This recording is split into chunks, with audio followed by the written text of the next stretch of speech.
Ladies and gentlemen, welcome to the Extraordinary Family Life Podcast. We are your hosts, Greg and Rachel Denning, and today we're going to talk about all the craziness that's happening in the world and kind of just share some observations, put some puzzle pieces together, and maybe share some thoughts or recommendations. At least today, we're going to ask some questions.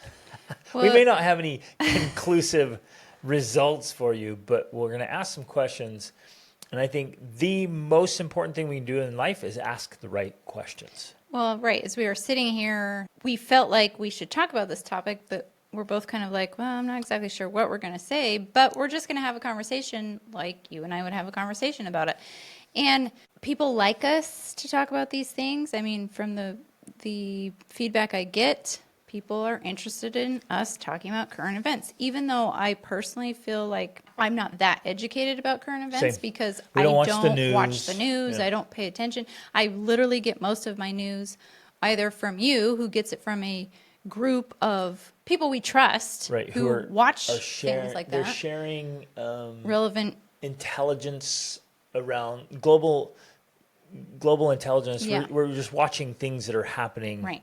on a global scale. So either that or I get it from Facebook and Instagram, right? Which is, in some ways you think, oh, that's not a great source, but I actually prefer that because I feel like it's giving interpretations of events, So which to me is you're more watching valuable. human psychology. Yeah. And to me, that's more valuable than watching the news because I feel like the news is just propaganda anyways. Like I don't care what side, it's some sort of propaganda. Right. I feel better watching individuals who have studied, learned, and interpreted that information. That to me is more actual news. Like, well, for example, one person I like to follow and learn from, besides Jordan Peterson, of course, is Russell Brand. Like, he's a very eccentric person, but I feel like he really cares about what's going on in the world, and he really likes to study it, interpret it. And so, that's kind of my news sources from. So we're just going to kind of talk through it, talk about some of the things we've been seeing, hearing about, and I guess a little side note there. Means. We stopped watching the news early in our marriage. I don't know that we ever watched the news. I guess right. We didn't have a TV. We decided when we got married, we're like, let's not have a TV. We didn't have a TV for. And so I would 10 listen years to the news a little bit early on when we were first married. I listened to the news, but then I think it was Brian Tracy or somebody. He's like, stop, don't listen to the news, don't watch the news, don't listen to the news. Like, you're wasting your life. And this was it was 25 years ago when I first started hearing that. I'm like, what? I think also when we, learned a lot about the law of attraction and The Secret and all of those things, like, of course, all those people are like, don't watch the news. Yeah, it's just negativity. It's pointless. And then it is propaganda, and there's agendas. Now, luckily, there are some news outlets or sources that are really trying to be... Well, and I think a place like Substack is a great place to get news. And I subscribe to something that's called FAIR, the Foundation Against Intolerance and Racism, which is, you would think might be very left. It's actually very balanced. It's trying to bring a lot of that back to center. Nice. There's one called the Institute for Family Studies that I follow and listen to, but they're more like scholarly articles on current events. Right. But things like that, I feel, help me to stay up with a more accurate picture of what's going on in the world rather than just the sensational news. Yep. And then, like you were talking about, there's individuals you start Joe following Rogan. To see like where they land. And this is a perfect example. A few months ago, I found this gentleman, and I was like, oh, okay, maybe he seems to be, watching out for things.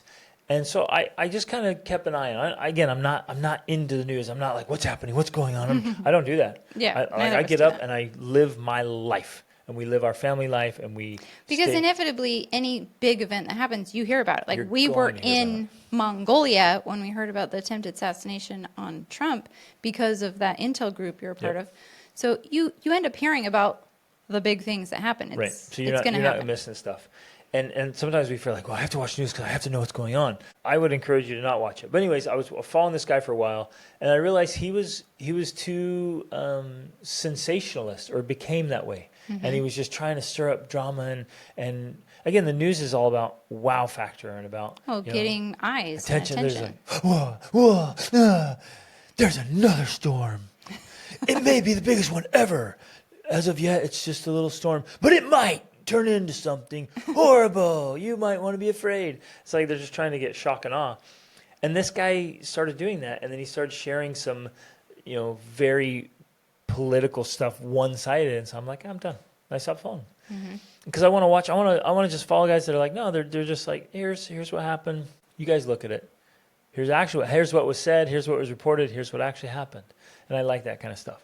Well, and since we're like sharing these different resources, there's another website called All Sides, which for one thing is they actually rate the different news outlets and have people vote, whether they're far left or middle left or center or far right or whatever. So that's kind of interesting and helpful because you can look at all of the different outlets out there. But then they also do try to provide a balanced headlines and things like that. Although, honestly, personally, from my viewpoint, I still feel like they're a little bit left-leaning. But, again, it's just, that's ultimately what we have to be doing. We have to be looking at it from multiple sources to even try to get some sort of accurate picture of what's actually going on. And that's just part of the process, I think. Two sides to the story and then the truth. Exactly. Always. And like we don't feel like we have a monopoly on the truth or the right perspective you understand what's going on. And there's so many of us that simply cannot understand what's going on because there are things happening behind the scenes. There always are. There's leadership decisions. There's secret understanding. There's things. Okay, there's secret things that people are trying to hide in the darkness, and then there's things you just cannot tell the public. You just can't. Like there's leadership decisions happening every single day in businesses, organizations, churches, governments, that if you were to leak that to the public, they would just mayhem and chaos and meltdown. It's craziness because there's things you have to understand, and there's context to so much. And if you understand it, then you can handle the information. But if you just take the general populace that's rolling along and they don't understand the complexities of certain things or issues, and you just toss it out there to them? Well, yeah, I mean, that's definitely something I've learned to comprehend, that things can be so complex that it requires more than a simple soundbite on the news to explain it. And so you can't make it into a tweet.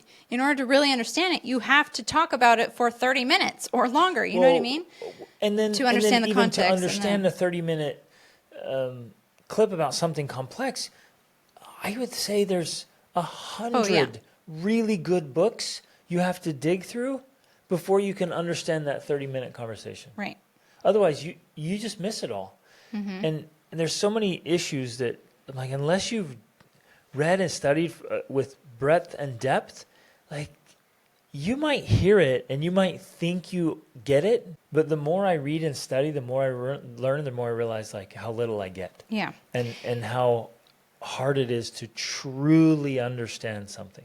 Well, and I feel that that's often what's happening on the surface level with the things happening in the news, which again, for me, I see on, say, like Facebook, but it's these conversations that people are having, and I'm thinking, you're just talking about surface level stuff here. Exactly. Like even the whole situation with the women's boxing in Paris, right? So that there was a woman who got beat by someone who they're saying is tested biologically male. Well, tested in some other Olympic, I think in Russia, they tested having an XY chromosome, right? So which means technically you're male, even though this person, and I'm sorry, I don't remember their name, was raised as a female, raised as a girl. I think they're from Algeria. I don't even know. Again, like I'm saying, I don't know that much about it. But to me, all of that conversation happening, which, and I think both sides have valid points to the conversation. I'm not discounting either side. The conversation needs to happen. Yeah, and it is. It's a complex. There's lots of, there's lots of valid viewpoints, but still, as long as you continue to talk about the surface level of things and don't take into consideration the larger picture, the deeper issues, then, we really don't accomplish anything. We're just making lots of noise and putting a lot of posts on Facebook, sharing our irate opinions when nothing's really being accomplished. Right. Nothing is really being achieved. There's a real warning there, is we can begin to feel like activists and talkers. Yeah, which in some ways that's all activists are, is right, they're just making talkers. noise. Right. But it makes you feel good. You feel like, hey, I'm doing something about this. Yeah. At least I'm speaking up. Right. But then you have to take it a step further and say, well, you're just making noise. What are you actually going to do about it? Yeah. And that's an important step in any issue. Changing your little Facebook profile to whatever we support, whoever. Like, give me a break. And like, even putting, do something about it. Even putting, I guess this is something I've never really fully understood. Although I do get it, because here we are making podcasts. But, to make a post on Facebook sharing all of your political viewpoints, I guess I've never really got that, because it's notoriously going to be ugly, right? The comments and responses. It's not like it's geared to be something that's positive.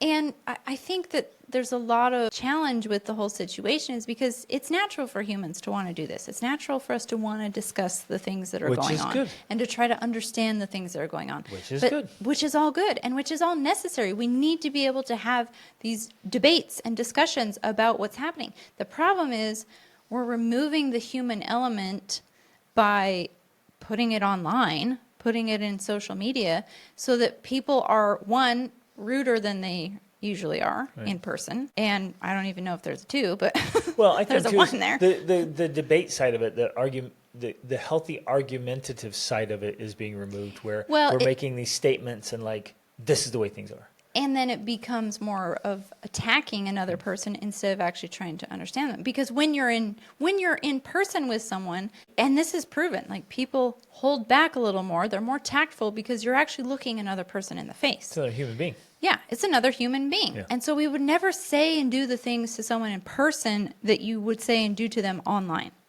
So that's a whole conversation in and of itself. Well, it definitely is. Darkness there that comes out. Yeah, the trolls, you know. And so that's part of the challenge. So to me, I've never thought I'm going to put out some big statement or post on Facebook, because I'm like, why? Why? Like, I would much rather have a conversation with someone, which is why I like podcasting. I feel like it is more of a conversation, even though it's one-sided, even though it is you and I conversing. But, long-form podcast, I think, is a better way, which is why, going back to the sources I trust, I prefer to listen to. So I will often listen to podcasts about current events by people who are having conversations, because to me, that's a more valid way of understanding what's happening. Especially people who are very, very well educated, well informed, have different perspectives or views, global perspectives preferably, instead of just from one society or one culture, and say, well, wait a minute, let's look at it from this angle, from somebody from this side of the planet who has this background, and let's just walk through this. So in an effort to not be total hypocrites and just talk about things today, although we're going to talk about them because this is a podcast, the invitation is that we all do something about it. At a minimum, we do something for ourselves and our families. Well, that's where it has to begin. For me, at least, because like we were hinting at with activists a minute ago, just talking about things and posting about them or putting it on Facebook or whatever, all of that, to me feels like lots of noise and lots of showiness without real action behind it. But then it does come back to this question of like, well, what do I actually do? And for me, at least, I think I've settled in my own mind and heart that it comes back to, it always comes back to, one, individual responsibility. Yep. So yourself. So at least, if nothing else, settling it out with yourself about what you think about these topics and what your viewpoint is and where you stand. And then two, sharing it with your family and having those conversations within your family. Like, to me, that's where real change begins. Yep. And that's not going to change things on a national level or a global level, at least not initially. But ultimately, I think that that's where real change happens. It happens at a grassroots level, which is individual responsibility and family, then community influence, and then community. Yep. And I think that this is fully backed up with, if you research it, it's fully backed up by things like the Gulag Archipelago, where Solzhenitsyn talks about, how did I contribute to this, to me being in a gulag? How did I contribute to the downfall of Russian society? Well, individual responsibility. I did not take enough responsibility for my own words, for my own actions. 20 years previously, when 20 I years should have said, previously. hey, no, this is unacceptable. Don't do that. Right. Don't cross that line. So if you look at any of those types of things, same with Nazi Germany, like ultimately those things were allowed to happen because of a lack of individual responsibility. Now, which sometimes comes to a point where, you do need to say something. You do need to stand up. You do need to speak out. But it's not necessarily with a post on Facebook. Although, there are sometimes it might times be. when you bring awareness to some people, but it depends. What's your motive, right? Is you just trying to stir things up? You're just trying to, is it confirmation bias? What is it? Again, questioning the motive and then trying to help. At this point, you guys have heard us talk about The Fourth Turning. Excellent. There's 2 books now. One's called The Fourth Turning. One's called The Fourth Turning is Now, or The Fourth Turning is Here. I can't remember. Because The Fourth Turning was written in the 90s. And they were predicting from historical patterns that we'd be in the Fourth Turning. And then he writes like, hey, it's here.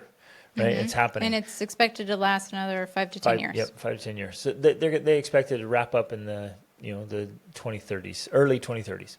So we're heading into it, which is crisis. And he says there's really not anything you can do to stop it. So in some ways, the social ship is sinking. The Titanic is going down. And in the story of the Titanic, it took a while for it to sink. So they had time. It took time for people to be convinced because people didn't believe it was sinking. Right. They were just like still doing their thing. We're here on the ship. You We're can't, enjoying it's not ourselves. sinkable. It's too great of a ship. And so in some ways, we have to step back. And again, I'm such an optimist. And I love to see the positive side of things. But it would be so naive, utterly naive of all of us to think that there aren't going to be The things are good and getting better. Right. At this moment. Right. That they're not going to ebb and flow and oscillate and ups and downs. There's a down coming. And we're not the iconic preppers, and we're not, We hardly have any food storage at all. the sky is falling. But it would be wise for all of us to recognize that the sky is falling. Like things are happening globally and in the United States in particular. The signs and symptoms are there. They're just showing that there's an underlying toxic problem and there's going to be a fallout. So it's not fear. We're not just like trying to scare you. We're just saying, hey, the ship's going to sink.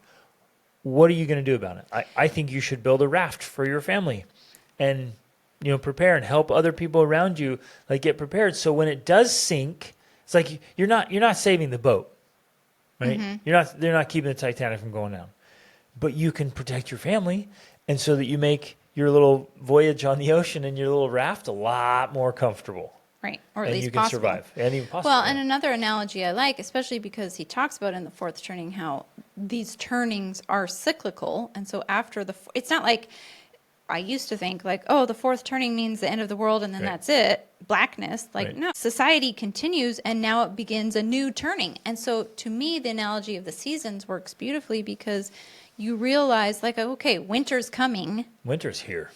Winter's here. But it still looks like, I don't know, like that. I think that's great. Winter is here, but it still looks like a summer. Yeah. Walmart still has food. What are you talking about? Winter's here. Like, things are good. Our family just went and did a family reunion. We went on vacation, and I still have my job. What are you talking about? Winter's here. It kind of reminds you of the scripture in the Old Testament when it talks about Noah. They were, until that day, they were eating and drinking and giving in marriage. Like, yeah, life just went on. And I think that that's normal. I mean, if you read about the Great Depression, if you read about leading up to World War II, all of those periods of times, which were fourth turnings, that's how it was. Like, life just went on until one day you realize, and we have a frame of reference for this with COVID, one day you realize, like, oh, wow, something happened that's major and things have changed here. Different. And that's kind of what's happening. That's kind of what it's leading up to here.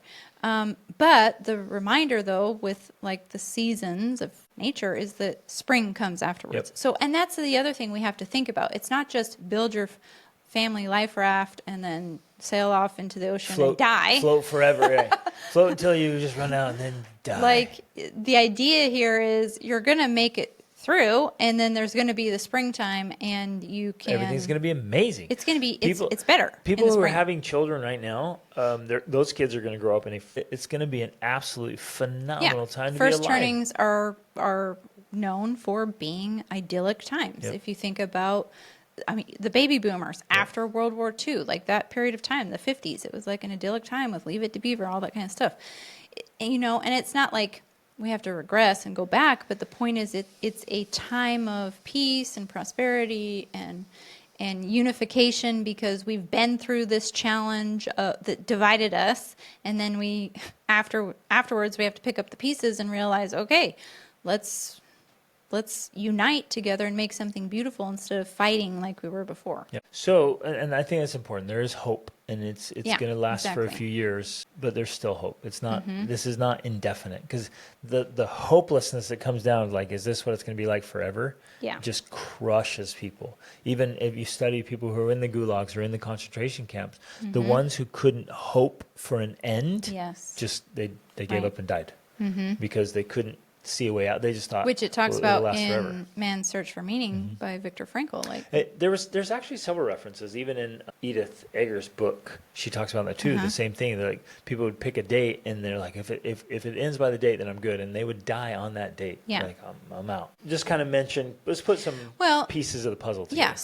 So one of the things you and I mentioned last night or this morning, I don't know, that all this noise is going on about the women's boxing, and of course the whole Last Supper thing with drag queens, and whether or not that was actually a Last Supper or if it was some Greek thing, like, all that stuff, all that noise is going on. And I'm not trying to diminish the significance of that, because I think it is significant. Like, if you look at all turnings through history, including the fall of the Roman Empire, it all involved this type of stuff, meaning it involved lots of sexual perversion, for lack of a better term, right? Just almost an obsession with sex and sexuality and sexual orientation. Like, all of that obsession with sex and your sexual orientation being the most important value about you, all of that has been a part of turnings, if we want to look through history.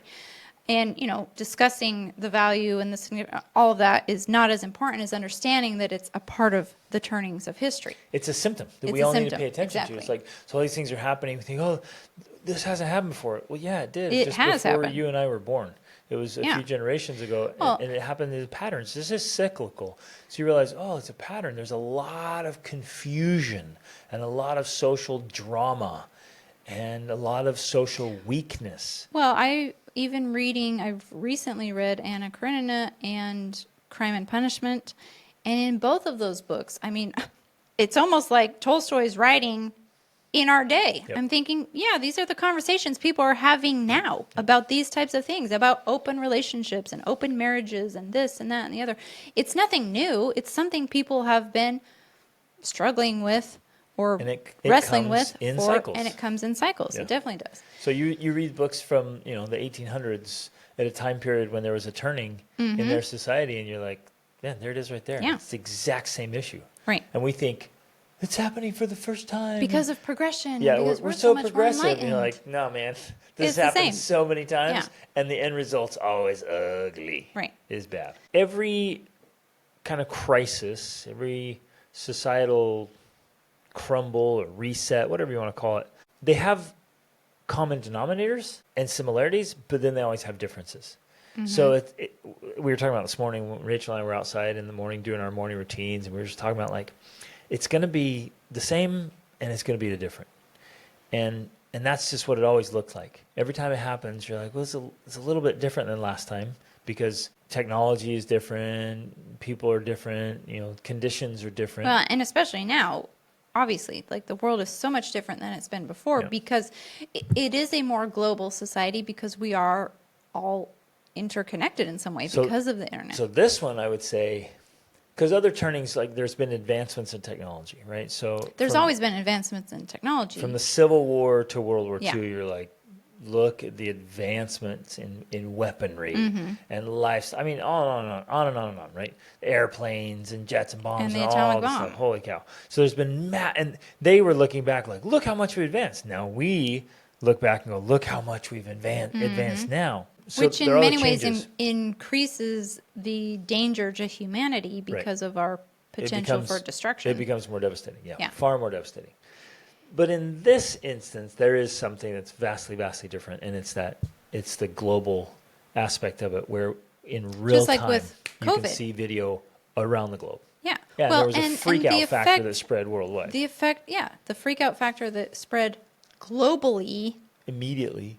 almost, I mean, not immediately, but almost to me, it was very fast because of technology. Like the globe shut down. Yep. That is crazy and terrifying, right? I actually remembered I didn't finish my statement from before, so I was going to finish it because we were talking about while all this noise is going on about the Olympics and all of the stuff, almost behind the scenes, and I don't know because I'm hearing it from you with the global intel thing, is Iran is declaring war on Israel. So, yeah, Iran's been doing things They've quietly been here for several months. supporting Hamas. And it's getting a little bit more bold, more blatant, and they're posturing. So please don't misunderstand us. We're not saying that Iran declared war on Israel.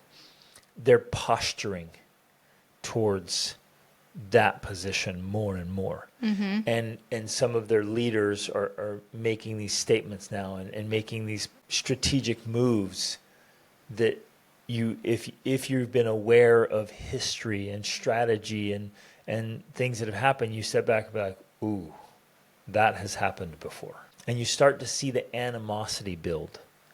And you notice the things that are happening. And again, it's so easy to forget because we get all the hype and drama and whatever around the Olympics right now or whatever's in the latest news. The presidential race. Right, well, yeah, all that. And all these things behind the scenes are happening. These horrendous things like the wars that are still going on around the world right now. Well, yeah. They're active, the they're war happening, in but Ukraine. we're not hearing anything about it. You just talked to someone. We were in A Ukrainian Qatar. woman in Qatar, and she was like, "Yeah, this horrendous This was things like are 2 still weeks happening. ago. Yep, still going on, still suffering, still destruction. It's Right. just terrible But stuff. it's not in the news cycle anymore Right. because we've We moved on to from more the other war in dramas. So, and that's part of the thing. We wanted to bring that up today. Is like we have to have a little bit more of a global perspective, and begin to understand. Like, wait a minute, what's going on here? What's happening behind the scenes? And try to, again, I don't claim to have the big picture. I don't.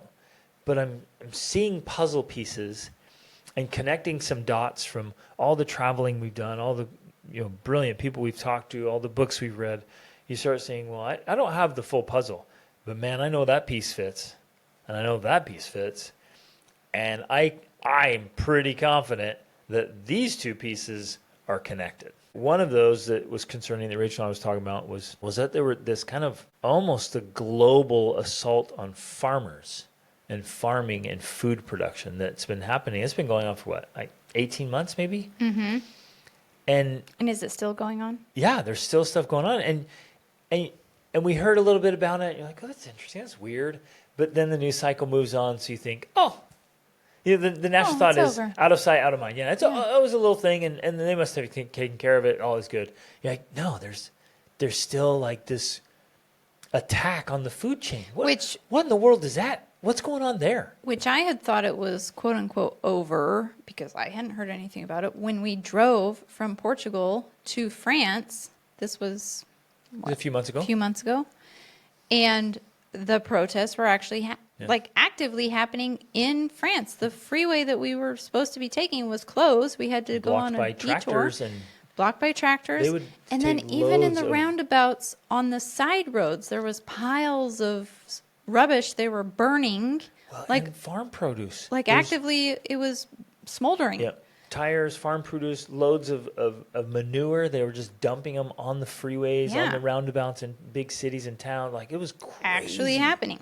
What's going on? Like, the farmers are still fighting back. And farmers are pretty peaceful people. Well, they're not going to go out of their way to be. They're not activists, that's for sure, And right? they're not likely to go into the city and take their tractor off the farm. They want to live out their lives, but somehow there's been something so upsetting to so many of them. It's like, you know what? No, I'm gonna break the law. I'm gonna commit a crime here. I'm gonna drive my tractor into town. I'm gonna dump a load of trash in this busy roundabout, and I'm gonna light it on fire. This is unacceptable. You're like, what? And do this personally. What would it take for you personally to do something like that? What would it take to push you so far that you're like, you know what? I'm loading up this trailer. I'm driving down to my local roundabout. I'm dumping it there, and I'm lighting it on fire. Because you know there are going to be legal consequences for that. What would have push you to that limit? And for me, I'm like, I want my freedom.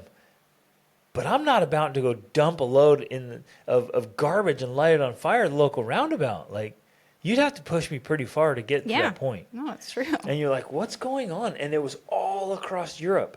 Yeah, and, the Netherlands, and when you think Germany. about all the food that's being produced and then shipped all over the world, if they're disrupting crops and food chains, why aren't we, and I guess that's why we're doing this podcast today, why aren't we thinking about Well, a lot of us don't know about the it. hiccup in the food supply that's coming? We don't even know. We don't know the details of what's going on. In fact, we wouldn't even know what we know if we hadn't been Driving. personally crisscrossed with it, you know? So Exactly.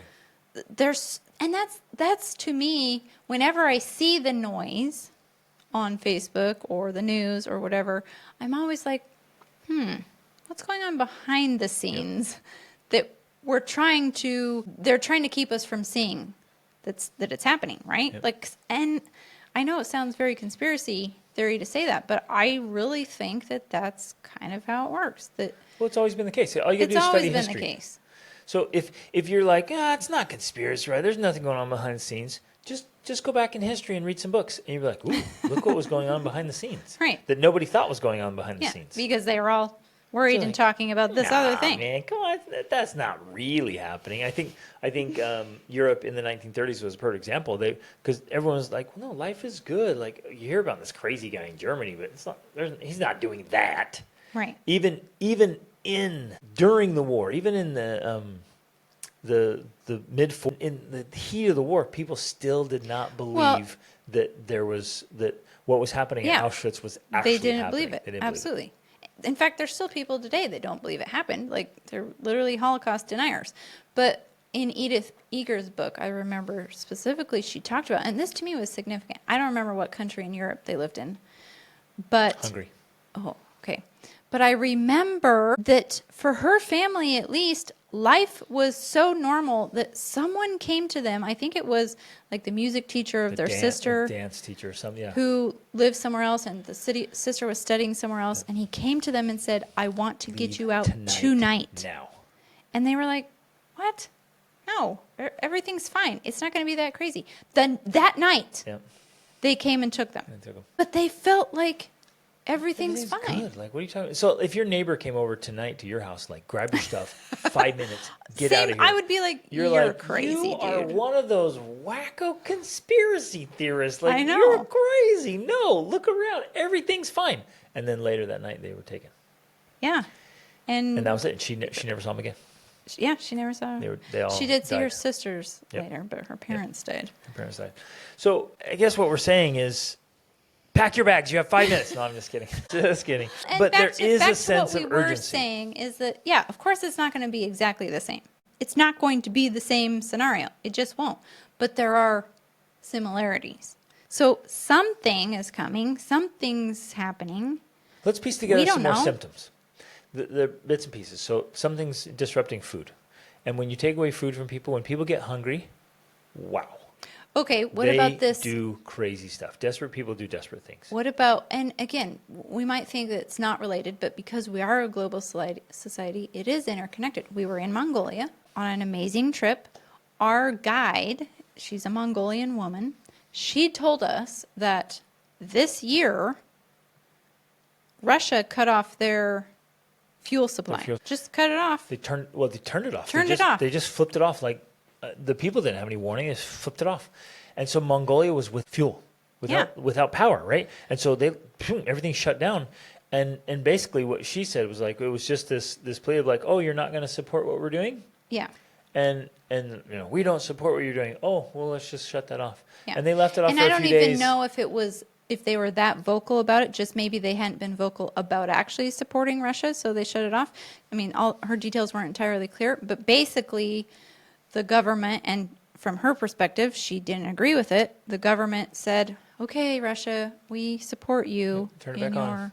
Because the war, so turn our fuel back on. A few million people were left completely without a power source that they all rely on. Exactly. Which, again, scary. Europe had that same scare when Russia said, oh, well, we'll shut that down, and going into winter. So, well, because there's already, I mean, I've heard Jordan Peterson talk about it a lot, that in Germany, because, and I think this is related to the war and the fact that they're not getting as much fuel, they have been burning their forests. Like essentially cutting down the forests and burning them because of the war. The others because of the whole climate change thing. Like the climate crisis. People in leadership positions are saying you shouldn't be burning fossil fuels. So now they're like, well, I guess we'll just burn the forest instead so that we can, survive. And this was during last winter. So we can survive the winter. Stay warm. We still have to cook and we still have to. So we'll just cut down the forest because we can't use coal or fossil fuels. Yeah. Well, all of these things that just, you're thinking, what? Iran does declare war, there are major fuel sources from that part of the world. Okay. And what happens when that gets disrupted? And I mean, I don't know, I think I was half asleep when you told me some of this stuff, that the U.S. is sending ships? Well, supposedly they have, I haven't verified this personally, but supposedly they recently sent warships over to the Middle East to support Israel. Well, just to have them over there because it looks like conflict is escalating. Right. It's already happening, but it looks like it's escalating. And so, okay, we're just connecting potential puzzle pieces. We're not saying anything definitive here. But if a war were to break out in the region, that's a major supplier for the fuel globally. Yeah. There's another piece. Yeah. And including, we think, especially the United States. But here, let's connect food again and fuel. So then there's food shortages, but we can just ship things globally. Well, shipping is all done by fuel. Right. And if fuel supplies get limited or protected or shut off. Because of war in the Middle East. Oh, all that food that was supposed to get shipped over to feed us now doesn't get shipped over.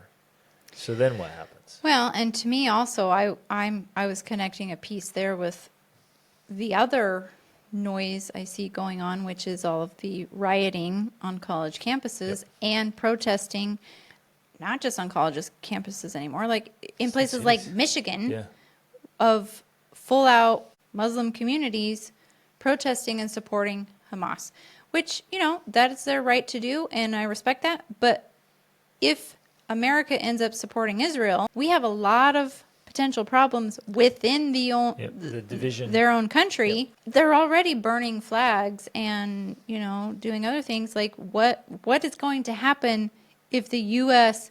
actually supports Israel? So there's division on the inside, combined with all the mental and physical illness that, over 70% of the country is physically, mentally, emotionally incapable of protecting themselves or protecting their country.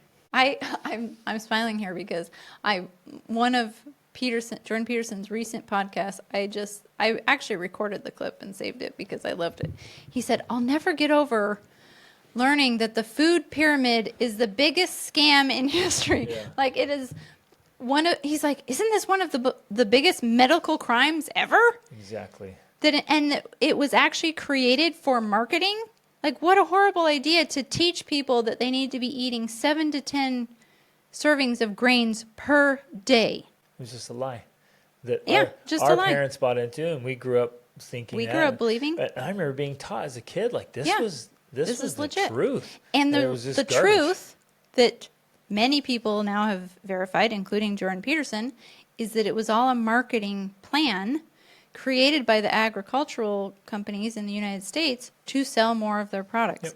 And they were warned by doctors that if they did this, they would create an epidemic of obesity and disease in the country. Yep. And here we are. Look around. Living through it. Yep. And in fact, I personally believe, and I know this is extreme, but it's taken me 20 years to come to this viewpoint. I personally believe my own father was a victim of that scam. Yep. He passed away died from colon cancer. Because of this literal scam of the food pyramid. Yep. I'm not even. But I'm smiling because I just recently heard him say that, where I'm like, yeah, exactly. Unhealthy food, the SAD diet, the standard American diet is killing people. Okay, let's connect a couple more pieces. Drug abuse is rampant, off the charts in the United States. Okay, and homelessness, which is directly connected to drug abuse. And in every major city now, the homeless communities well, besides the fact that they're literally making drugs legal. Yep. Fentanyl, like full-on hard drugs, all the or names of the readily drugs. available. Yeah, or legal. Well, in Canada, I know specifically they are making them legal. Well, and we heard recently that on the West Coast, a couple of states out there did legalize them, and then realized what a disaster. We're like, we're going to make those illegal now, and are trying to now clean it up. Yep. But it's like, okay, so it's too late. And then I just saw recently as well, in this effort to be generous and kind and helpful, they're giving hotel rooms, apartments, like nice apartments, to homeless people. They're just giving them to them. Like there was somebody who was just going off. It's like, how in the world are we giving such expensive, nice apartments to the homeless? To people who literally are not contributing to society, they're not working. I mean, there's enough good, hardworking people in the country who are trying to get into nice places, who are trying to have safe, comfortable places for their families through their hard work and effort, and we're giving these away to the homeless drug users. Right. It's crazy. Well, and I think part of the problem we have these confusions and disagreements is because everyone has different understandings of what that means. I'm sure there are a lot of people out there who just think homeless people are just good people down on their luck. And individual insight into homelessness came specifically from your brother, Yep. who was on homeless. drugs Yep. and was homeless for a time. And he told you. He said, yeah. He's like, 99%. everybody that's homeless, they're on drugs. Yep, they're doing drugs. And they're stealing every day. And he walked through elaborate plans. He told us, I asked him all the details. He told me everything, how they would do it, how they would steal, how they would work as a team to steal. They would steal only specific things, only specific amounts, and they would go to certain shops at certain days because they knew they wouldn't get press charges or get caught. And then they had the whole system to sell, to buy, to trade, to get drugs. I mean, it was a very creative, innovative. Right. I mean, Lots these guys of innovation are going hustlers. on. They're dead broke. They couldn't buy a morsel of food in the morning, and by the afternoon, they've already bought a couple $100s worth of drugs. Right. I mean, it's just crazy. But Well, that's going okay. on, and they're becoming more violent. They're becoming desperate when their addictions, and so there's more crime and more violence. And I want to touch on that. I don't know if we do it now or. Well, I was just going to quickly add, again, I saw another thing on Instagram about Target stores just getting robbed. People just walk in. Lululemon. They walk in and they just walk out with armfuls of stuff. And in fact, another place I look at the news is PragerU. And they were giving a roundup, and a Target store somehow got reprimanded for being, quote unquote, I mean, this isn't necessarily the word, but annoying, because they kept calling about people stealing their stuff. And so, the county got upset that they kept calling so much. It's because people are walking in and just stealing stuff. The police department or the sheriff's Has been department defunded. and they're annoyed. They're getting bothered that they keep getting calls about crime. Exactly. Right. There's another symptom. I know. There's another insane. sign. It's like, and of course, this is happening in societies where they have defunded the police, or homelessness and drugs are allowed. It's just a cycle it's just a recipe for bad news and disaster, especially for businesses that are trying to operate, trying to provide jobs for people, trying to, they need to make a profit so that they can do all of these things. So they can offer stuff And to part us. of the reason why is because in states, and I don't know where this is happening, but I'm assuming in states like California, if you steal less than $1,000 of stuff, you can't be prosecuted. And so there's literally like these mob shoplifting Yeah, they do it where they go in through together social media. and they all take, they arrange it on social media. They go in together. They all take less than $1,000 each and they can't be prosecuted. Right. And so a store can just get cleaned out. They can lose $20,000 in merchandise like that and not do anything about it. The flagship store for REI, which was, I think, in Seattle, or it was in Oregon. Portland, I can't remember. I don't know. They shut down because they kept getting stolen from so often that they couldn't operate there anymore. They shut down. Stores are shutting down in these states because they can't do anything about the crime that's occurring. And so if you're listening to this, you're like, what does that have to do with me? I live in Nebraska or Kansas or Iowa or wherever. Like, it's going to affect you. Exactly. This is one All of the of these reasons pieces why are coming together. inflation is also on the rise. Yeah. One, food shortages are occurring that we don't even necessarily know about because we don't hear about all the stuff going on. And then two, theft is through the roof. And all the theft that's happening in California and Oregon or wherever is going to be directly impacting the prices that we're paying in the middle states or the southern states. Like, it's all interconnected. There are also businesses who just raise their prices and say, oh, inflation. That too, that's been right? happening. And they just raise their prices because people are going to pay higher prices. And what are you going to do? Like, oh, that's what it costs now. Okay. And so even though the price may go up or maybe not, or it comes back down, they're like, people are used to paying it. Our sales are still up, so we'll just keep it there and increase our profit margins. So we can fly to the Bahamas. Yeah. I mean, I've seen stuff like that about, like, the executives are the ones benefiting, of course, because they're killing it. They're reaping all the profits. Look at the bottom line. It's so good these quarters. I do want to touch on violence. There's more violence happening with homelessness, with people using drugs. If you look at statistics, like the amount of crimes that are committed under the influence of alcohol or drugs is, in fact, staggering. More than 50% of all murders happen when at least one of either the victim or the perpetrator are under drunk. the influence of alcohol. Yep. And so that's happening more and more. And then, people trying to get drugs, homelessness, there's more violence coming. And then there's going to be violence either in a civil conflict, either from the riots or in some kind of war or from outside where an enemy comes in. That's just always the nature of a fourth turning.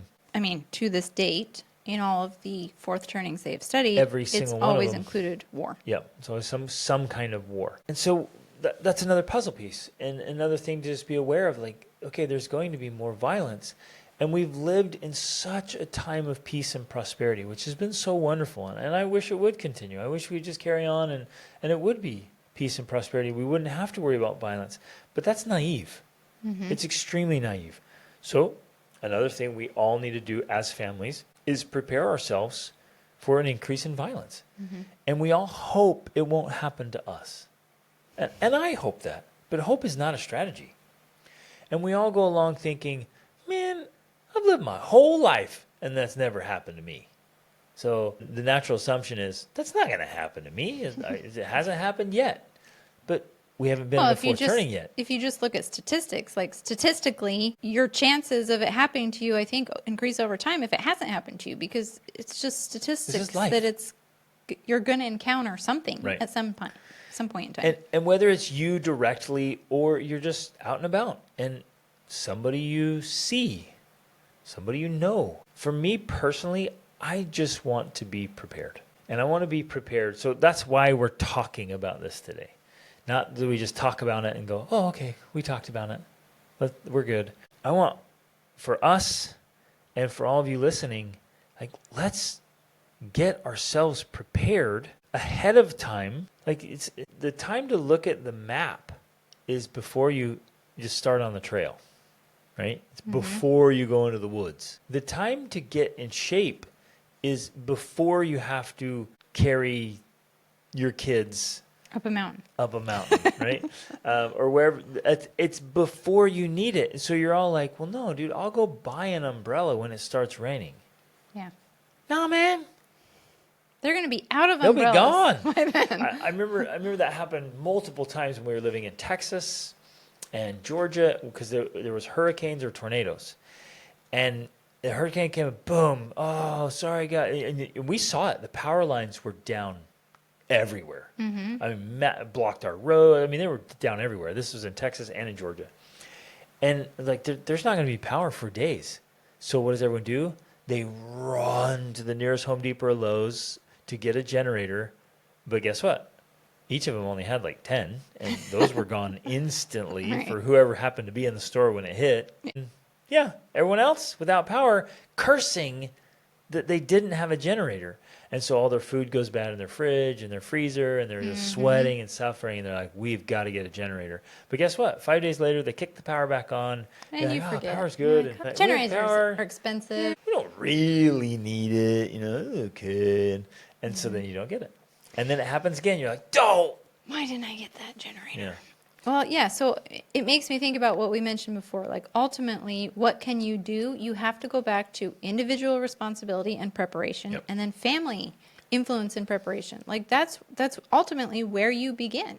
That's the only place you can actually have, well, it's where you're going to have the most impact, the most influence. And so that's where we have to start. And it totally reminds me of one of your classic stories, of course, of when you had been doing triathlons, but then we moved to Costa Rica and you didn't think they had triathlons.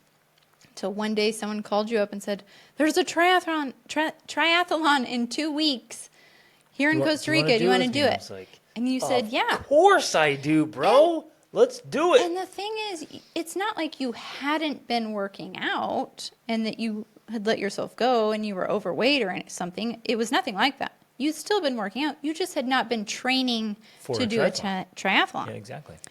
And you went and you competed anyways. You did the swim. You did the bike and your legs So cramped it up was- on the bike It was one of the hardest swims I've ever done. in the ocean. It was easily the most difficult bike ride race I've ever done. Through the jungle. Was grueling. It was epic. I mean, the howler monkeys and spider monkeys and macaws and toucans and Mm-hmm. the beaches and waterfalls and mountains. It was spectacular, but it was easily the hardest bike race I ever did. And it was hot and humid. Mm-hmm. And so my legs were cramping up and they locked up with my clip-in pedals. I fell over. I'm sitting there wrestling, smashing, getting run over and hitting the tree. And I finally got my leg out and had to use a couple of trees to unlock my hamstring. It was all cramped up. And then I, got on the bike, rode again, locked up, fell over, did it again, locked up, fell over.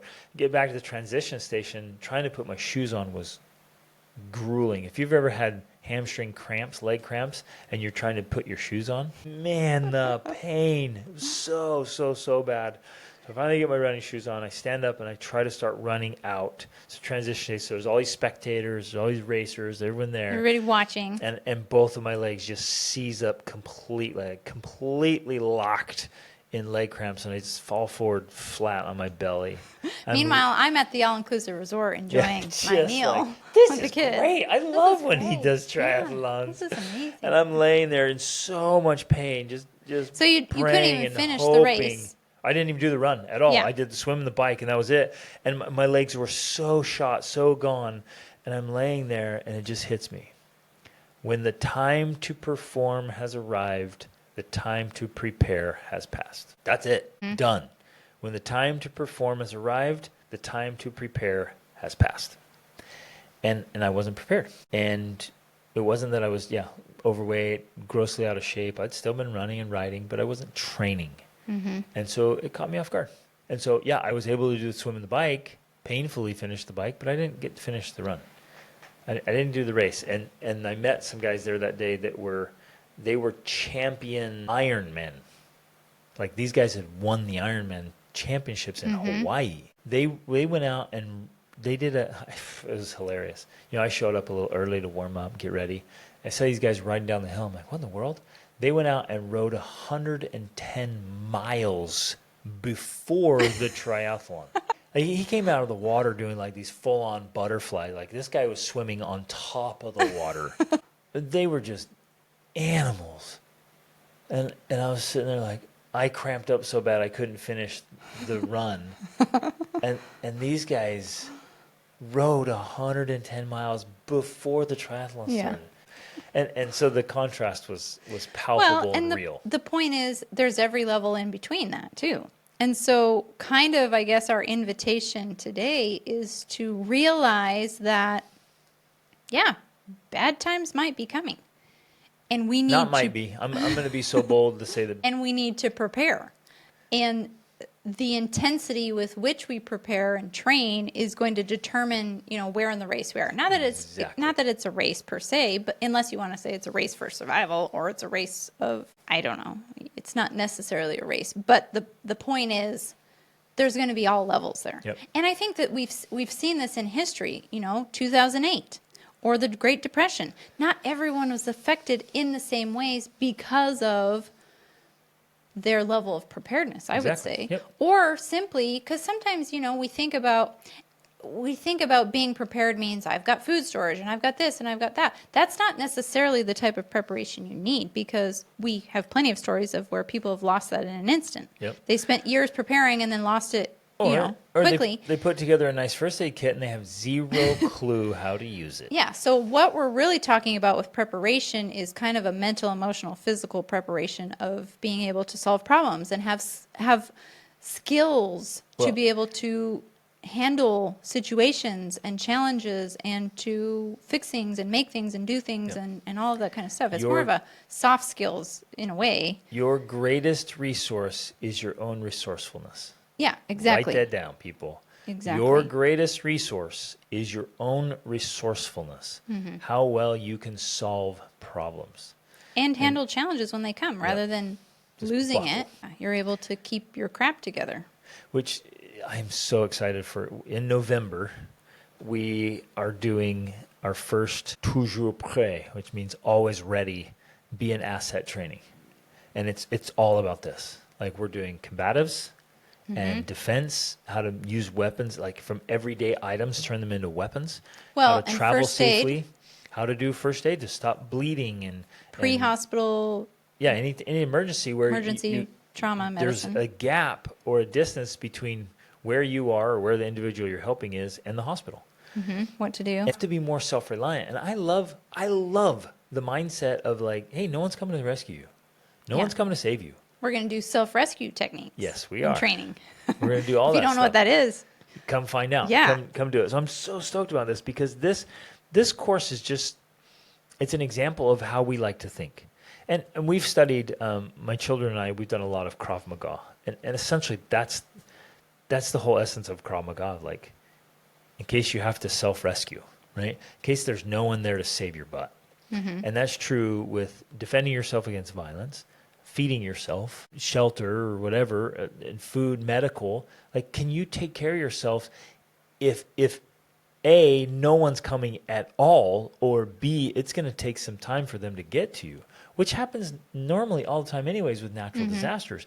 But when things get more and more chaotic and there's more demands on the There's infrastructure less of system, the structure of society that we're used to. which is happening, it's starting to crumble. There's massive deficiencies. So just in one county in Atlanta, in a nice county actually, it's a very affluent, nice county. I trained Krav Maga with the SWAT team leader. And he said that their department was 600 officers short of full staff. Wow. 100 short. And I'm like, what does that mean? He's like, we get calls every day. We can't go on.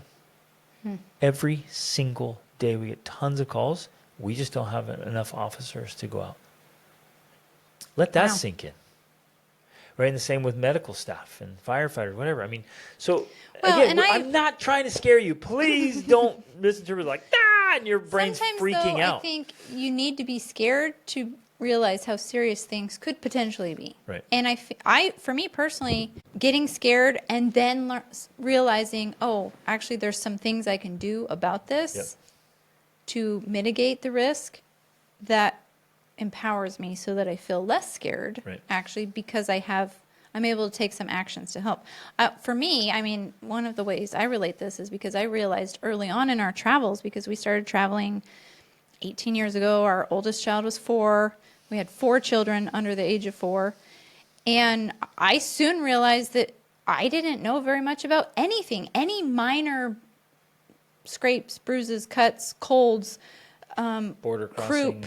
Well, grocery stores. It was everything. But I'm saying, like, specifically with the medical side of it and the health side of it, I had to educate myself more on, like, how do I take care of croup on my own? How do I take care of bruising? And how do I take care of these things? Because we couldn't just, we were traveling, we were driving, we were going to all these places, and you couldn't just run to the local doctor or emergency room or whatever, health clinic, because for one, it's in a foreign language. Two, we don't know where they are.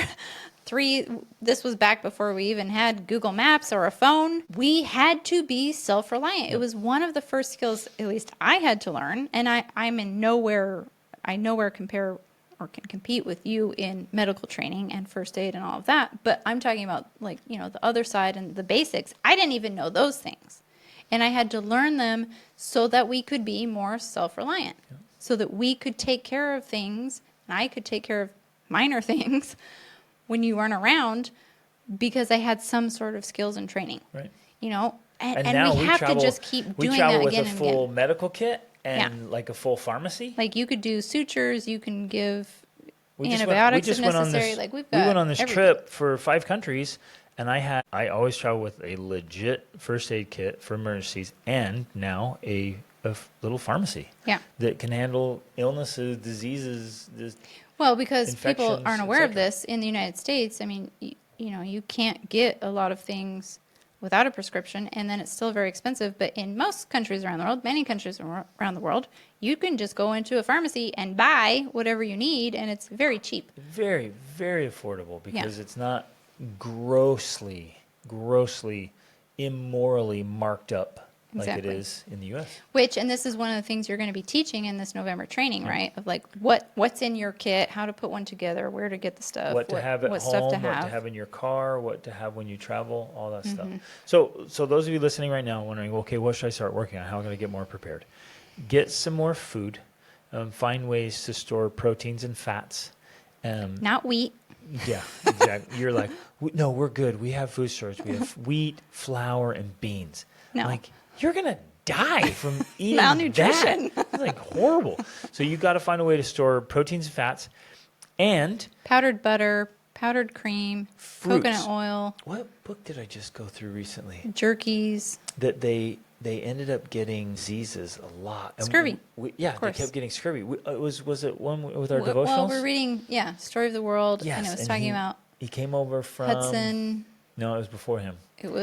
They were searching for the Northwest Passage. And they were in Nova Scotia. And anyways, they got scurvy. Okay, they got multiple times each winter because they ran out of stuff. So you need some dried fruit.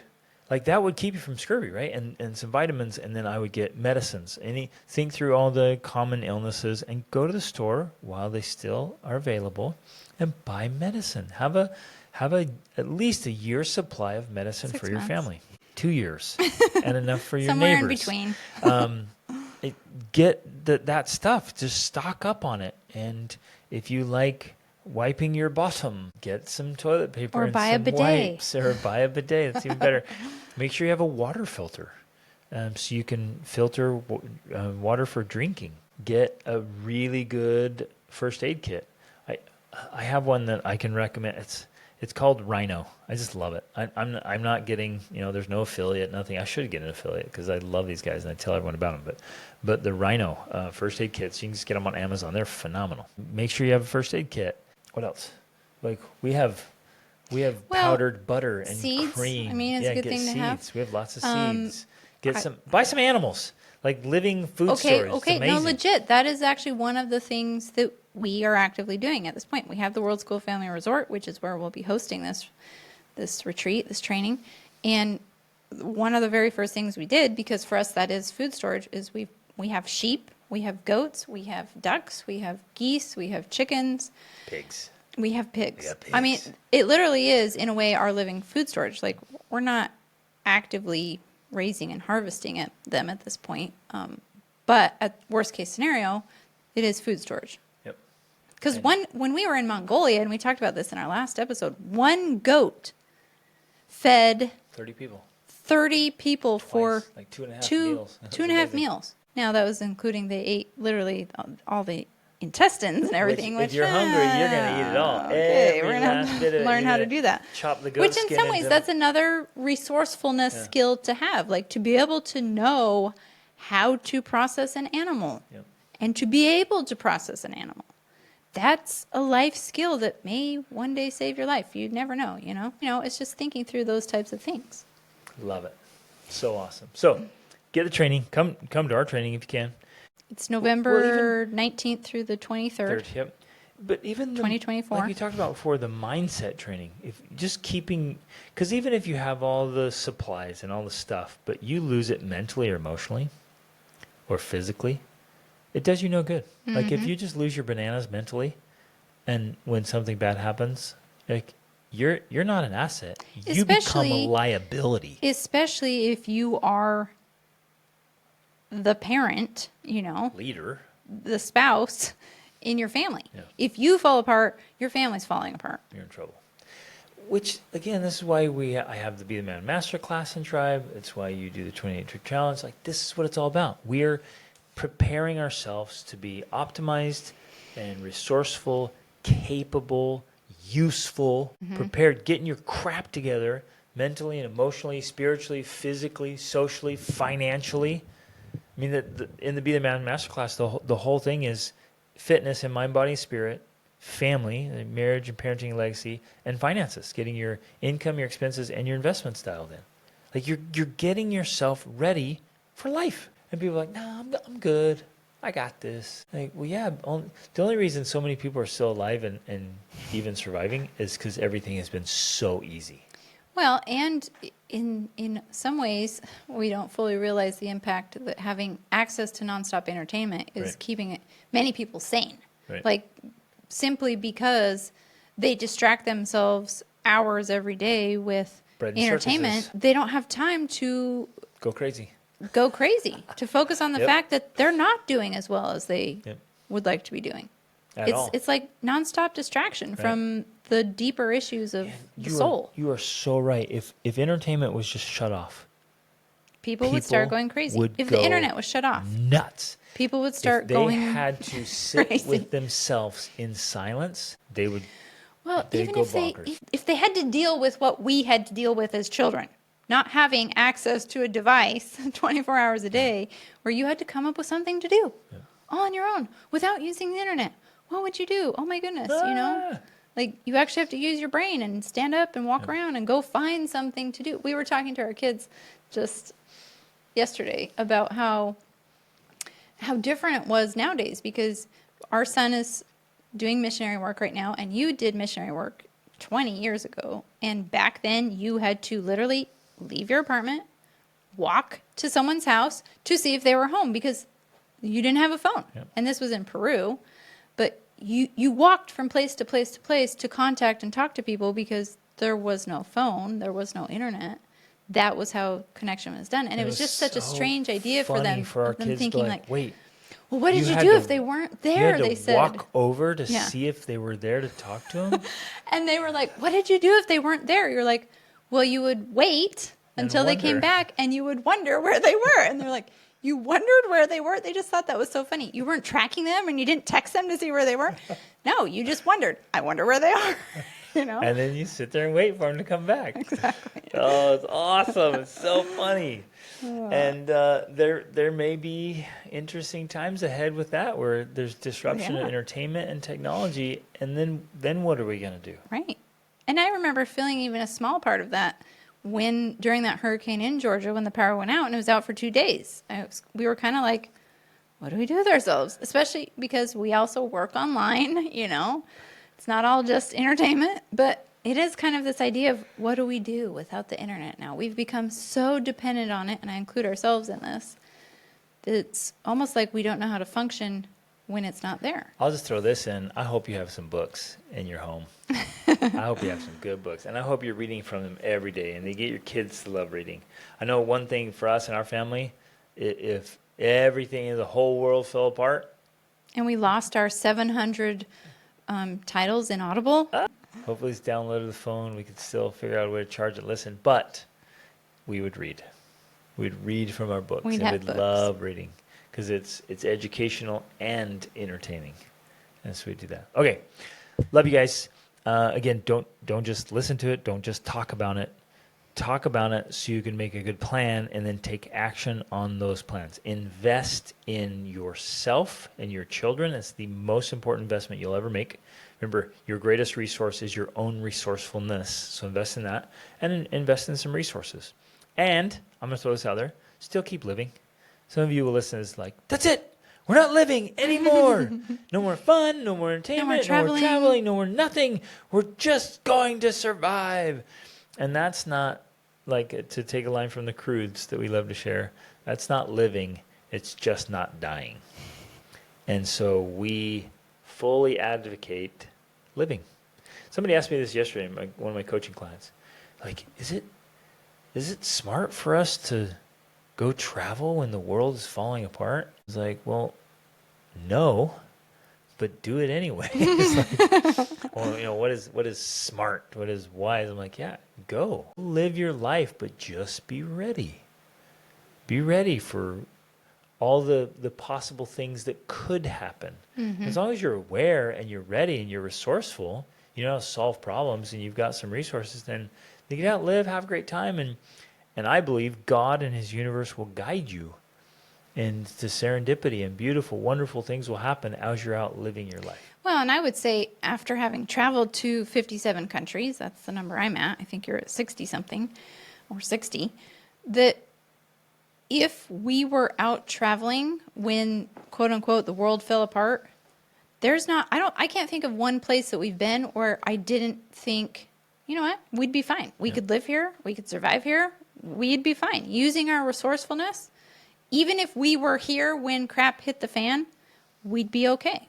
I think I'd want to be in Mongolia. Mongolia would be pretty nice, actually. Couple of gear, some goats and yaks and cows. Well, Mongolia would be a great place to be. Awesome. Yeah, exactly. That'd be so fun. Get some horses. So, I think that that's the key to resourcefulness too, because in our minds, we often think, and I think maybe this is the mindset people are approaching this question from, like, is it wise to travel? Well, because you're thinking, if I'm gone and I don't have all of my stuff and all of my resources, then hope is lost, right? When the reality is, if you did have all of your resources and you weren't there when the world fell apart, you were somewhere else, with resourcefulness, you would still be able to find a way to survive and thrive. Yeah. That's the point. And if you're going to cut something out, cut out that trip to Disneyland. It's just a waste of time and money. Exactly. Get out and travel and invest in yourself. Okay, love you guys. Have an absolutely fantastic day. If you have questions about this, shoot them over to us. And if you have comments, so like if you've done things already to get prepared, share that. And if you're wondering what to do, ideas, let's just kind of share and talk about this. And maybe there's going to be some more good questions around this of like, what else can we do? But I'm going to prepare myself mentally, emotionally, spiritually, socially, physically, and financially. I'm going to hit those 6 buckets, and I'm going to be very deliberate about every one of them, because if even one of those is missing, it's going to cause a lot of unnecessary suffering. Well, it increases, I think, your risk factors. Yep, exactly. You become more of a liability and less of an asset. And the one thing we have to do, especially as parents, is be assets to our family, to our spouses, to our children, and to our community. Okay, love you guys. Reach upward.